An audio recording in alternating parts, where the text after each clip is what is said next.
I really want to give people a sense of how it came in your rabbit here.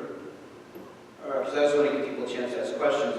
In your rabbit here, how it was that social justice began to kind of really come out of you and began to be central to your rabbit.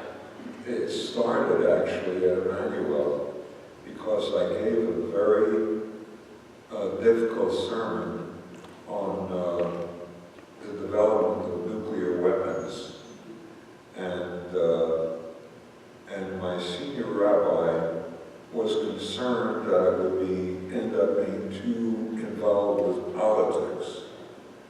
But I decided, he asked me one day, he never would challenge what you were going to say, but he just expressed his concern, and I assured him, Dr. Mark, it'll be okay. It's a well-prepared, well-researched paper, so on.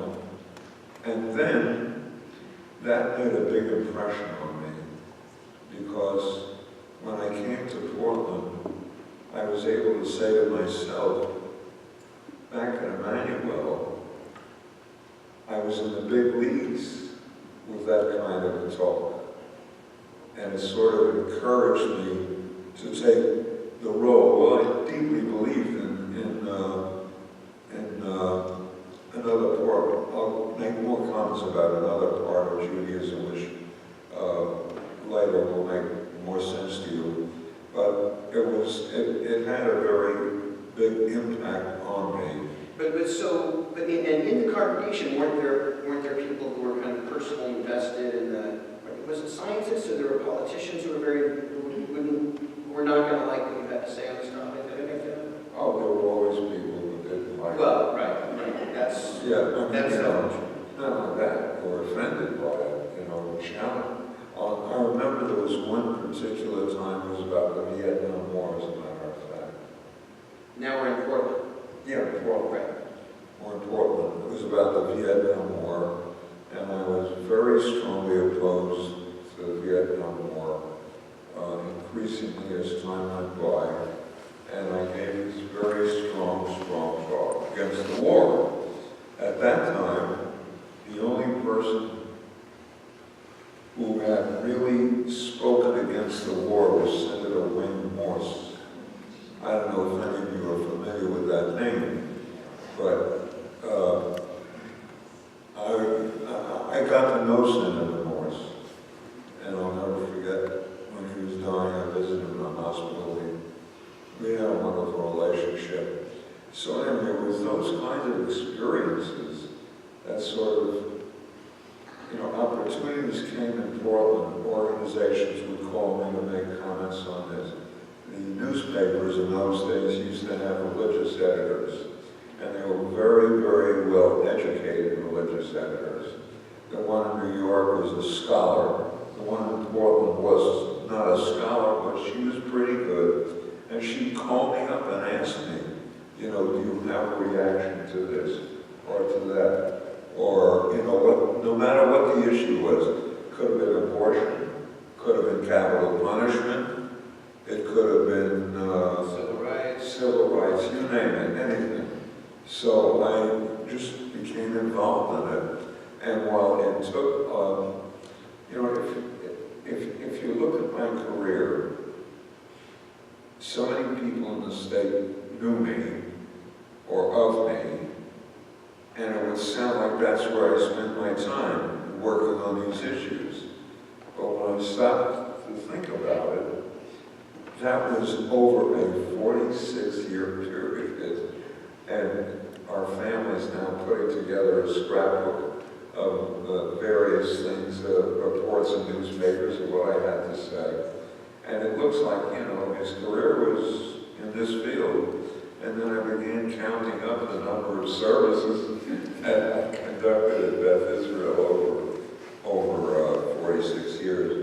And it just drowned, the numbers drowned out the other things that I did. In other words, your sermons were not always about politics. You're talking about prayer, the whole range of human issues. Yes, you figure 46 years of 2 services every Shabbat, and sermons and comments on Torah throughout those years.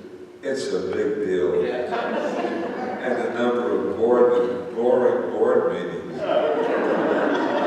And religious school education committee meetings, and confirmation class sessions, and senior class sessions. Now back to Emanuel. Through the years at Beth Israel, we kept adding new programs, new experiences. But I want to tell you what happened to Emanuel in New York. From that image that I created for you of these 3 rabbis, no talit, no kippot, I got their bulletin every month since I left.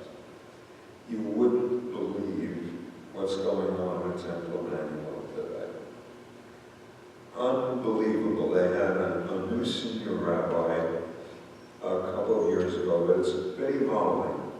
There is nothing that they don't approach in a scholarly way, in a Jewish scholarly way. No program that they do without it being sort of mainstream, common experiences of the Jewish people showing up. They have an amazing adult education program. I mean, you cannot believe the difference. I look at that bullet and I say, wow, where is this place? Right. So it's interesting because the movement, the reform movement, and all the movements have really changed radically. Which is what you were alluding to before. Radical changes, and that's what has happened in Beth Israel also through the years. Well, I might say not as dramatic as Emanuel in New York. Right. Yeah. There's still a lag, but still Beth Israel has changed superbly also. So I'm going to pause here because I want to give people a chance to ask questions. You and I have been talking for quite some time. And right. That's true. And actually that's another interesting generational change, right? Back in the day, you could just, I'm rabbi in the wrong generation, because back in the day, you guys were expected to talk forever. I remember when I was growing up, I mean, I don't think it's just because I was a kid and it seemed long. I mean, your sermons were long. And I remember you bemoaned the fact that, I don't know when it was, when I was growing up, you felt like you really had to shorten your teachings because the culture had changed so much that people just had a perspective. So on that note, and I didn't quite finish my trajectory, but that's okay. Just give people a chance to ask any question you want. And nothing's off the table. Questions for my dad, questions for me. Sabina. If you care to, we've set the mic up. Maybe somebody can bring the mic to Sabina so she doesn't have to get up. Hold on one second, Sabina. We'll get you a microphone. Thank you so much. Rabbi Rose, it is with the utmost respect I have to ask you, when you begin to cut and trim, religion becomes a convenience. And Judaism, whilst is laudable to bring those of us who don't automatically drift into Judaism, prayers and worship, that is laudable. You bring them into it, as they say today, you move with the times. But then, when it does become a convenience, then is it really holding to the traditions of our ancestors and to the words of Torah, to lose the very essence and meaning of what orthodoxy, or even perhaps a little more towards conservatism, is it then okay? To put it simply, okay. Right. So I understand that for those who couldn't hear, the question was, at what point as you're trimming things from the tradition, does it, are you kind of betraying the past? It's not your wording, but it's laudable because it may bring people in, but at what point have you kind of gone too far? That was a question for my father. I assume you're asking that because he's a Reform rabbi, but I'm going to answer that question because It becomes a convenience. Right. So Sabina's saying it becomes a convenience instead of a religious tradition. And I will say that's an excellent question, and it's a question that every person in every movement should ask, and ask seriously, because it should not be a rhetorical question, right? I think that there should be an ability to answer on either side of the issue as you're setting it up. But my real point here is that this is not a question for a reform rabbi, right? Many conservative Jews are in this room, and I'm not doing this to be mean, I'm doing it just to illustrate a point. Raise your hand, Rabbi Stanford not included here. Raise your hand if you davened Shacharit this morning. Okay, Shacharit. And raise your hand if you're planning on davening Mincha. And raise your hand if you're planning on davening Mariv. Okay, some of you are, right? You see my point. This is not an issue of movement. This is not an issue of movement. And I think that one of the things we have to get away from is this kind of, this assigning certain challenges to certain movements. Every movement has their own challenge. And as you know, the famous quote by Yitz Greenberg, I don't care what movement you're part of as long as you're ashamed of it. You know, it's every single movement has its challenges, and all of us need to strengthen our Yiddishkeit and make it real. And that doesn't mean, I don't think that means that everybody should be davening Shacharit, Mincha, and Mariv. I hope that doesn't freak anybody out that I'm saying that. But everybody needs to strive to make their Yiddishkeit full and real. This is not something that's a problem of one movement or the other. And in fact, if there's any movement that's really been sordid about this, really trying to figure out its future with regard to these kinds of questions, it is the conservative movement. The conservative movement is the one that really has really struggled with this, because the conservative movement has changed radically, but its ideal is that it changes only after halakhic permission has been given. And nobody within the conservative movement even pretends that that's what's happened in the conservative movement over the last decade.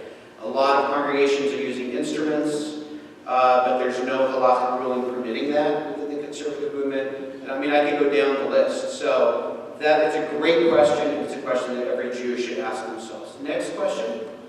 Yes, Trudy. I'll repeat it. How did your father, Rabbi, how did you feel when your son decided to be a conservative rabbi rather than a reform? The question was, how did you feel when I decided to become, I'm going to put a little more precision on that. I'm not a conservative rabbi. I would say that functionally I'm a conservative Jew, but I've not been ordained by the conservative movement. But when I stepped into the conservative movement, how did you feel? I didn't have any problem with it at all. First of all, he was coming home.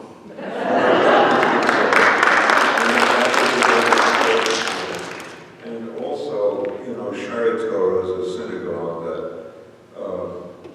we have had a long relationship with its, leadership for years and years and years. So it's not like he was coming to a strange place. But I think that my feelings for his being here have become only increasingly joyful for his being here because of his functioning and his scholarship and how he applies it, and the respect that he has for people. No matter who it is, it's a wonderful thing to see. So it doesn't make a difference to me, which synagogue he's in. So, thank you. And I think also I want to make sure we have a chance to talk about our differences a little bit, right? Because obviously, I'm embarrassed to even say this, obviously we both have a huge love and respect for one another, but the focus of our work as rabbis and our lives as Jews has been drastically different. And I want to make sure that we do have a chance to talk about that. But a couple other questions. Eddie? I'm going to segue this because I want to know,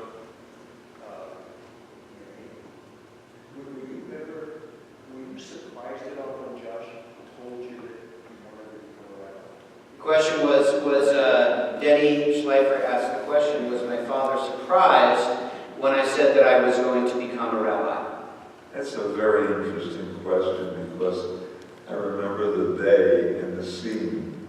Joshua had been working at Oregon Episcopal School.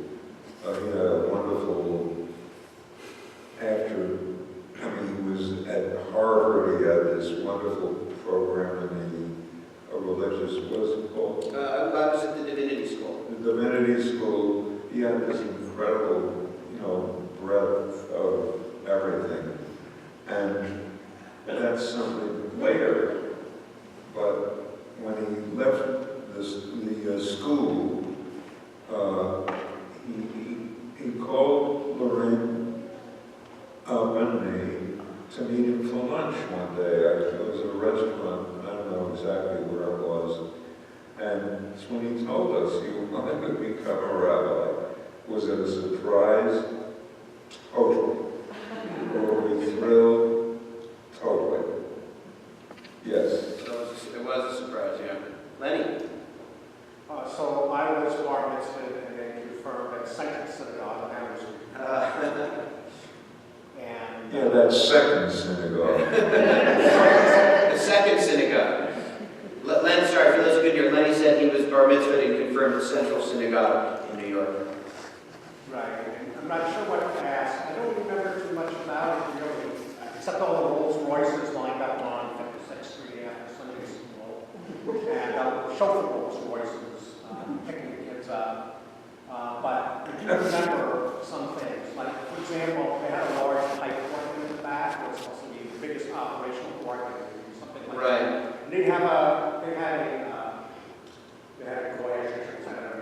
derogatory way, but a non-Jewish choir, and they would get up and they would say, Kadosh, Kadosh, Kadosh. The organs blaring and all that, like they're playing Angel's Messiah, at an Anglican church or something like that. And Sounds like you loved it. no, I'm very angry there. Yeah. And and when I was done with it, after I was confirmed, and I didn't know that Judaism was a rabbinic religion. I don't think they mentioned the Talmud. Right. So I just wanted to ask you this. Was there like a board of directors that sat around and thought, we want to take all like the Yiddish guy out, we want to take all the ethnicity out, we want to take all the, right? Right. That was 68. The world was, the U.S. was in flames at that time. We were like looking for something to like really come on to, and instead it was just like American culture. It's just like, help us. So that's what I would say. No, it's all good. But I just want to repeat it so people can hear. So the thrust of the question. So Lenny grew up in Central Synagogue, which was another one of the major Reform synagogues in New York City. And he was saying in the late 60s he was growing up, and his question was he felt that all of the Yiddishkeit, to use his word, had been kind of drained out of it. There weren't references to the Gemara or to the Talmud, and it felt like just another version of American culture. And as a young Jew looking for answers in a culture that was going bananas, civil rights, Vietnam War, etc. What was this about? How did that come to pass? And do you see it differently? You just explained something very important. In the transition from the European Jewish experience to the American Jewish experience, there was a large segment of Jews who wanted to feel being part of everything, instead of being separated from everything as they were throughout the Middle Ages. They wanted to become part of everything. And the debate began as a result of that, and also studies. There were a lot of great Jewish studies in German. They wanted to adjust to belong to this new world, to be part of this new world. And therefore, they began to imitate some of the styles in religious institutions of that age. And little by little, of course, that has, in most synagogues, changed. Because, for example, at Beth Israel, I was tired of that. And the result was we engaged Judith Schiff as our cantor, which she was for 30 years. So that's... Wait, set that, help people understand, why does Judith Schiff, how does Cantor Schiff help illustrate the point we're making? she was in the first cantorial class at Hebrew Union College. So it was a whole, you know, re-emphasizing Jewish musicians and liturgy. Hebrew liturgy. Yeah, not this distant, as you say, you know, the way you describe it. It wasn't that experience anymore. Was there a lot of beautiful music? You bet your life. But it was just different. Yeah. Where the cantor at Central Synagogue, I think he had retired from the New York Opera. Right. As there was. Yeah. Cantor left. Yeah, and look, there also was, yeah, I mean, it's part of this larger generational change, right? This is not something that was just about, you know, Jews who were trying to abandon their traditions. This is an American-wide phenomenon, right? All different ethnic communities, and sociologists have written about this. It's not just the Jews, but there also, maybe this is a way for us to begin to pivot towards something else, and that is that there was, in part, I think, because of the turmoil in the United States, or really in the West, because of the Shoah, because of the Civil Rights Movement, because of the Korean War and then the Vietnam War, within the Reform movement, what had already been an emphasis began to be even to come into more stark relief in the 1950s and 60s, which was an emphasis on the prophetic tradition as opposed to the rabbinic tradition. And so how that shook down for the Jews in the pews may have felt like, oh, they're getting rid of the rabbinic culture. I think a different way to frame it, and I'm not saying that's wrong, but I think a different way to understand it is a renewed emphasis on the prophets. And so I would bet, I could be wrong, but I would bet if you went back to the sermons of your rabbis at Central Synagogue in the 60s, there's probably a lot of emphasis on the prophets. And, you know, that was part of my dad's rabbinate as well. So it was just a massive cultural change. And then, as my dad just said, a lot of Jews have kind of rediscovered, the Reform movement across all the movements have rediscovered, so to speak, the tradition, or reclaimed aspects of the tradition. Yes, sir. So my question is, coming from New York